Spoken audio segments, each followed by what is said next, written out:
Welcome back to Sohum Smoke Signal, an Inner Bloom production. We are here at the Garberville Town Square, an impromptu sort of podcast about the local music scene, art scene, and all the things that arts music that Sohum is producing. I'm Javi with Inner Bloom Wellness, Roam Fit with Javi, Chi Talks at KMUD, and Qigong and Tai Chi with Javi and Nona on YouTube.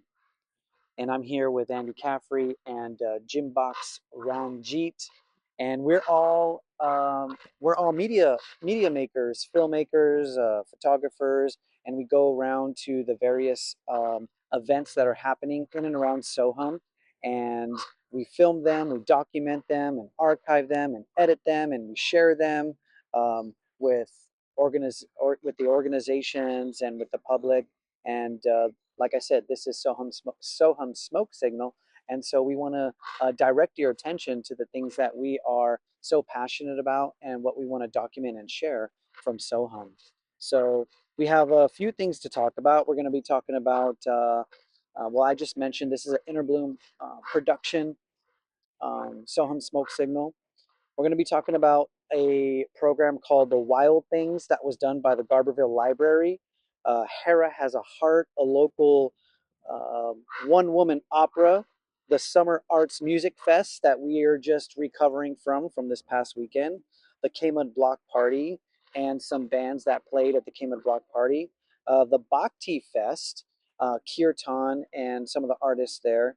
We'll talk about Soham Live and how you can find all of these amazing performances from all these amazing artists.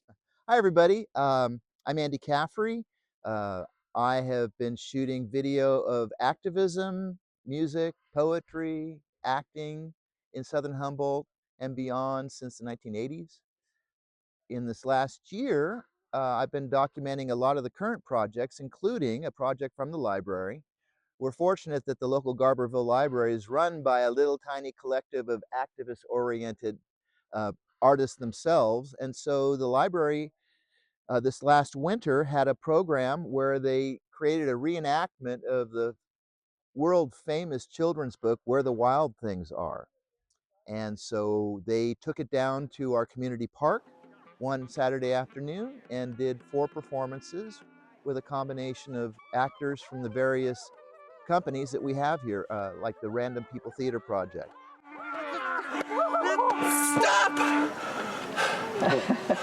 Said Max. Sent the wild things off to bed without their supper. They had a little course that they laid out in the park, and so you walked along this course, and that's how the story unfolded. One of the things about I was just reminded that it was in the Soham Community Park. Just this past weekend, we had summer arts at the Soham Community Park, and one of the reoccurring themes, at least for me, that is kind of coming out is the collaboration of various organizations and projects. So this library project was in collaboration with the community park. Yeah, a lot of us are getting more and more involved with more and more groups. Like Javi's been on the KMUD board. I've just joined the KMUD board before that, and currently I'm on the board of the Redwood Playhouse.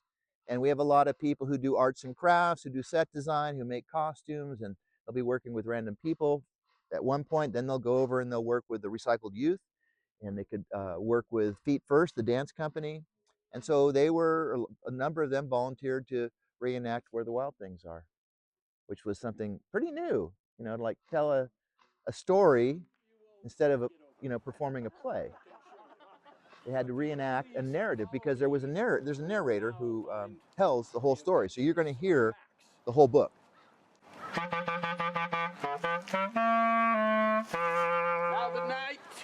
So what's the story about, just in essence? It's about a little boy and his wild nature.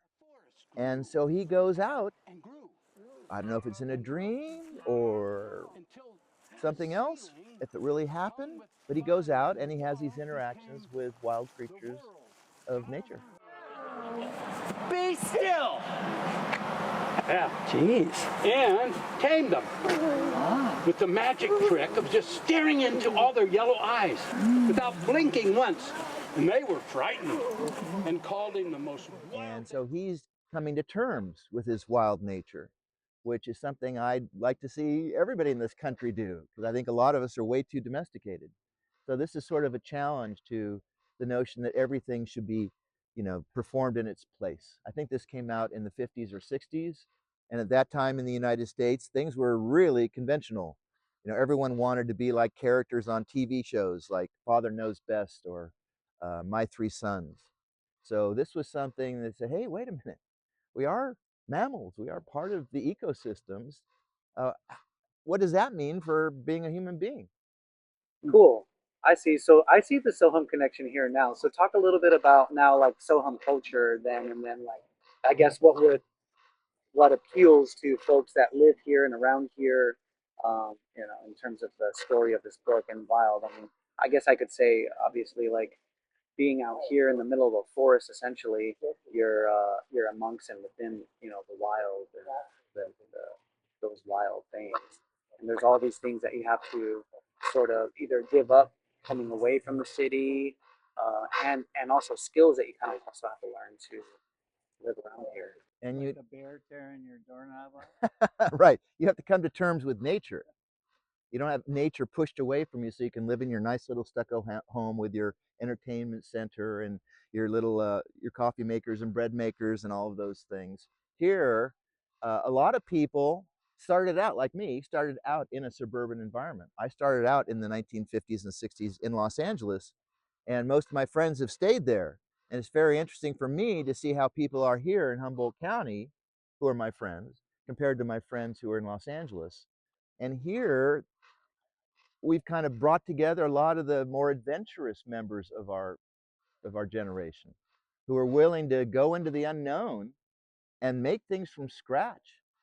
Go to lectures like you have a lot of Inner Bloom, a lot of lectures on inner healing and wellness and coming to terms with yourself, not as a consumer, but as a real person in the universe.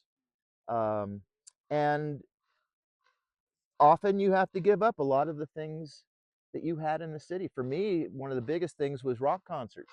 I used to go see all the big name bands, the Stones, George Harrison, Moody Blues, Emerson, Lake and Palmer, all these big bands that don't make it to rural counties.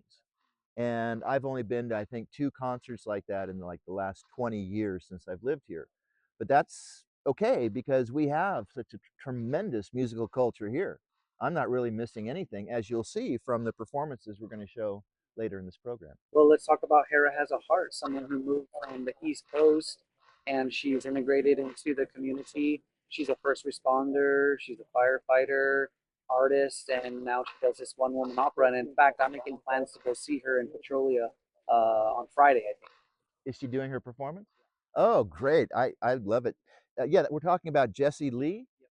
And I first encountered her last September at the Random People Theater Project. Well, actually, it was a Redwood Playhouse project that involved the Random People Theater Project, Recycled Youth, some elder women performing as spring chickens, and what was the fourth one? Oh, Feet First. And Jessie was a piano player for Recycled Youth. So I know of her like a music director, and I presume she's an actor. And so at the block party, it was all musical artists, but her performance, as you'll see, really stood out. It was performance art that included music, and she calls it a rock opera, and she performs as a character named Hera Has a Heart. I was stunned when she did it. I felt like there's the woman I want to marry, the character. She was so outraged. She gave us permission to be outraged and confused, to just say enough about everything that's going on. Do we even care? The world we were born in is a violent place, and when I look into your eyes, the chaos of you seems pretty sane. She validated feelings that I have, that I don't see. I ran it for Congress as a Green Democrat, So politically, I'm more part of the liberal and the Earth First and the Green Party community. But those people seem to just be going along with the Democrats not doing anything about what the Trumpublicans are doing. And it's very frustrating when the people you're counting on to keep things going well, protecting the environment, keeping our democracy going, keeping funding for schools and healthcare, and people in the third world who are dying as a result of imperialist nations coming in and destroying their economies, destroying their ecosystem. And now the support that we give, US aid, is just been wiped out. Supposedly 15 million people are going to die from AIDS, tuberculosis, and starvation, just because one jerk and his henchmen just decided, oh, this thing called foreign aid is a waste of our resources. So we should have people who are standing up to that, and we aren't. And so I've been very frustrated that other liberals are just going along with it and living in their own frustration and fear and kind of shutting down. And so she enlivens us. Yeah. Yeah, that's what I noticed about her too. And she's very community active and community driven. And one of the things that I get from her performance is that, she, like as you said, she makes it acceptable to sort of just kind of throw the glass against the wall and break stuff. But then she comes back with this really soft, soothing, and melodic music about friendship and about community and about self-care and about love, and she's able to take you on that journey. Didn't know that I wanted to. Didn't know that I needed a friend. Didn't know that I needed. Didn't know that I wanted you. I didn't know that I wanted you. Didn't know that I could be a friend.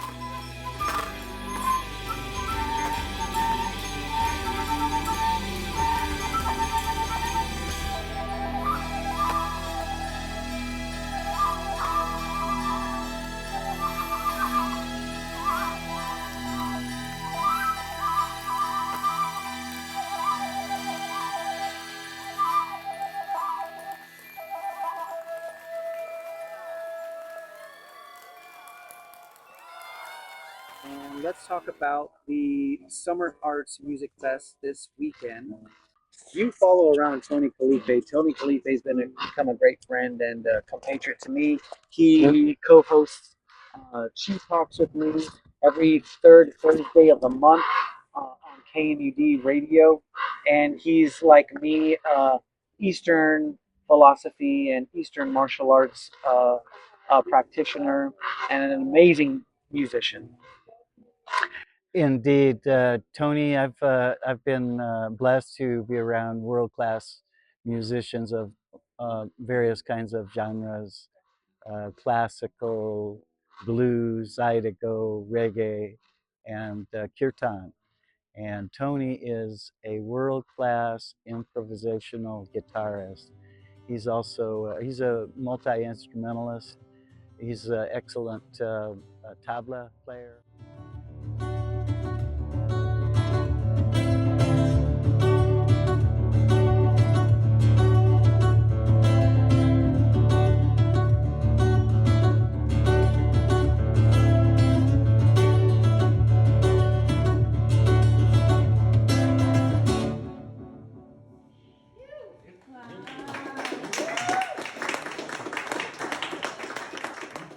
He's a cool guy. He has got a great voice. He's a pujari. In other words, he puts on Hindu type ceremonies, and he's very well grounded and practiced in that area.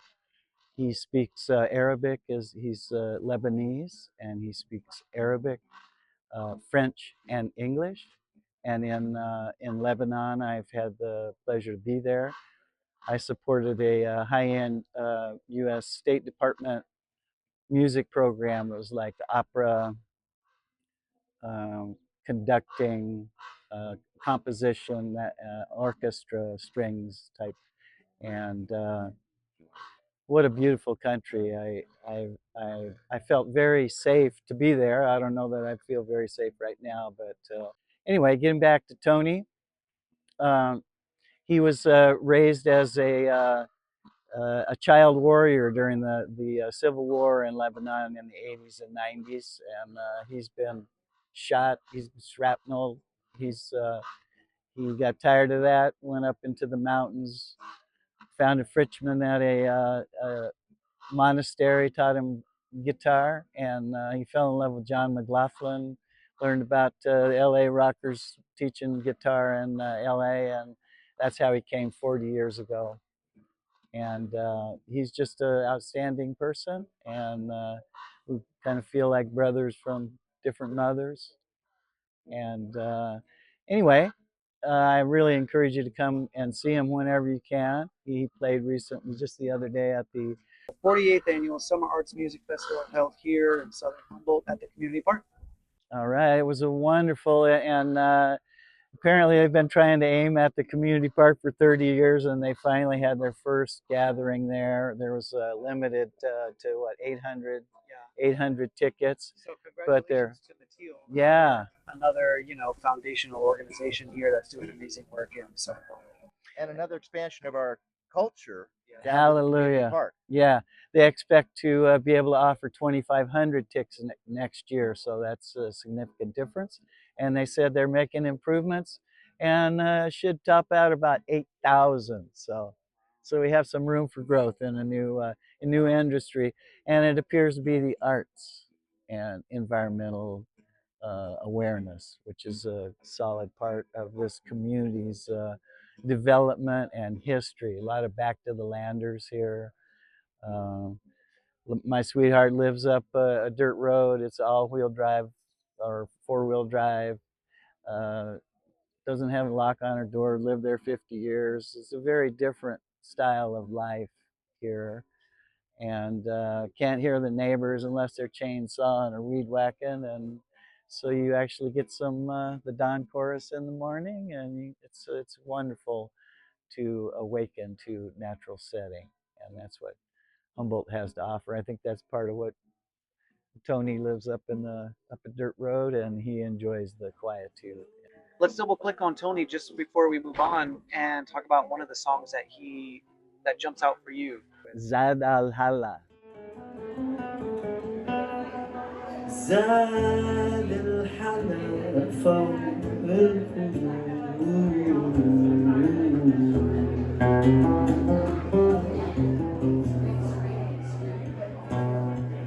في الحسن لا بعدك ولا قبلك يا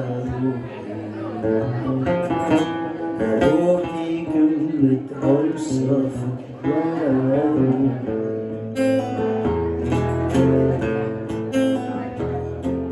Let's share your YouTube channel and then also your YouTube channel, because I know you guys have Okay. your projects that you're putting on your YouTube channel. So you can find more of Tony's stuff and stuff that you're filming at which channel? Well, I have Ranjit. That's Ranjith. Jim Box. That's Box. That's I have a YouTube channel, and I've produced an awful lot of kirtan, particularly with Shemaiah Skywater from Arcata, and for a number of years, Rob Diggins, a world-class improvisational violinist. I'm rebranding my business into Jim Box. That's JIMBOX.design. And I have a website there featuring my fine art photography. I'm a international award-winning fine art photographer. Most of my stuff, you can just look up my name, Andy Caffrey, Caffrey. YouTube is the primary place where I upload it, but I share the YouTube videos at Facebook, at X, at Blue Sky, and at sohum.live.